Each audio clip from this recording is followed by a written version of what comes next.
Hello everyone, I'm with Diogo Veiga, your 3K Big Blind Annie champion. Now, we've seen a couple of rails, I would say. We had a little Bulgarian rail, we had a couple of really wild rails, and I would say that I was surprised to see the Portuguese rail. They're quite the maniacs themselves. Tell me a little bit, right after you won, you credited your rail with, some of that energy, some of that vibe to win. So talk to me a little bit about what it means to ship this for Portugal. I mean, the feeling is amazing. It's like a dream come true. I actually dream about this moment like many years ago, and now becoming a reality and becoming the first Portuguese to win it. It's really something, right? I'm still a little bit shaking from the national anthem and stuff, but it's fine. I mean, my rail were pretty amazing. We are not too many here in Vegas, especially this year. We used to be 40 or something, and this year was just 10, but they made so much noise. I mean, it was insane.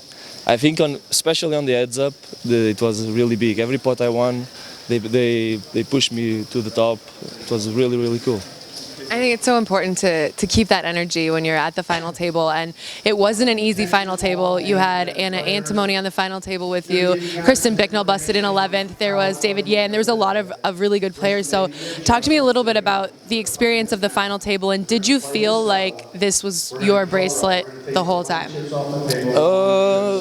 When I was like less 12, I only got like 10, maybe 11 big blinds.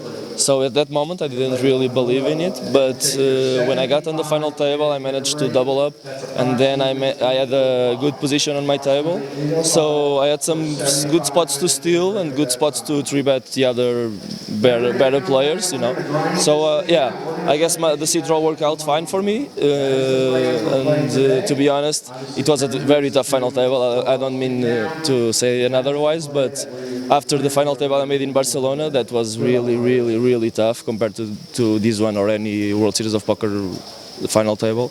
It was like a piece of a cake, Not really, it was tough, obviously, but after that one I was really prepared for this one, And that's something I wanted to ask you about. You final table, you mentioned the Party Poker Millions in Barcelona, and so it's been a really sick year, and more specifically just a sick last couple of months for you.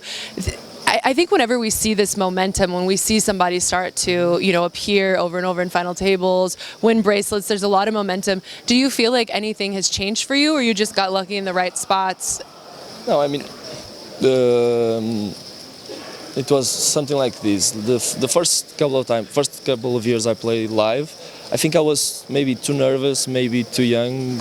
I don't know, a little bit of both. And I could not focus myself so much like I do it online, because I was kind of successful online, but live I didn't have that many results. I mean, I won EPT Heads Up Player of the Year in 2011, and that was pretty much it. Some min cash, and it was pretty much it.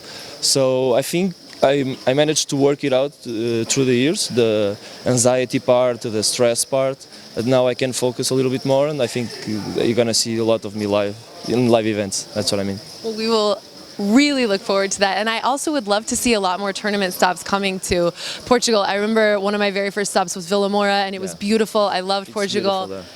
Get yourselves to Portugal if you guys haven't already, and a huge congratulations to you. I think there will be some events soon, big events soon there in Estoril or Algarve.